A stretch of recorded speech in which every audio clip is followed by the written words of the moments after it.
So let's talk a little bit about procrastination. Who in here struggles with procrastination? Yeah, and the rest of you that aren't raising your hand are just procrastinating on doing it, aren't you? I know. You see, I always thought procrastination had to do with the thing I was procrastinating around, right? Like that procrastination has something to do with work. Believe it or not, procrastination has nothing to do with your work. Procrastination is a form of stress relief. Let me explain this. So let's say that you've got some stuff going on in your life, and heck, who doesn't have stuff going on in your life? Maybe you're fighting with your significant other.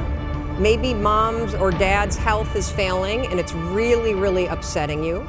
Maybe you've got some financial stuff. You put too much of your savings into Bitcoin, and now that that's crashed, you're stressed out about it, right?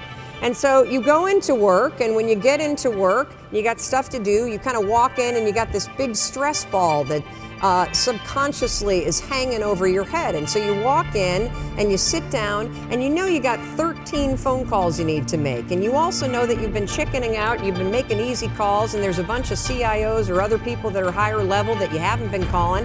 And so as you sit down to do it, and you got the stress on your shoulders, your brain it starts to go, wait a minute, you want me to make a call to somebody that I'm scared to make? Absolutely not. I'm so stressed out about it. Can we just watch some cat videos for a minute?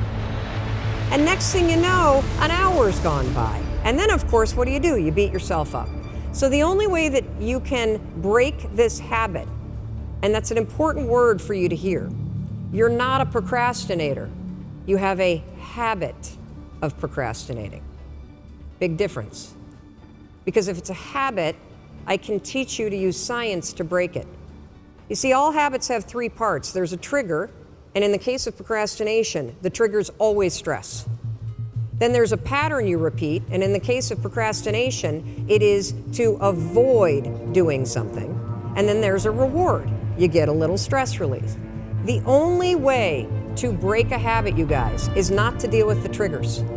You're never gonna get rid of the stress in your life, but you can 100% change your pattern of avoiding work.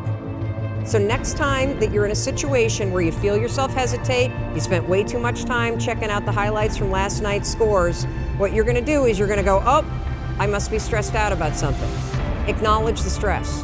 Then go 5, 4, 3, 2, 1. I want you to count to yourself because I want you to interrupt the habit that's stored here, and I want you to awaken your prefrontal cortex.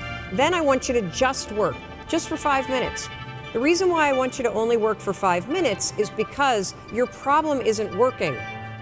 It's the habit of avoiding. I just need you to start. And here's the other cool thing. We know based on research that if we can get you to start, 80% of you are going to keep going.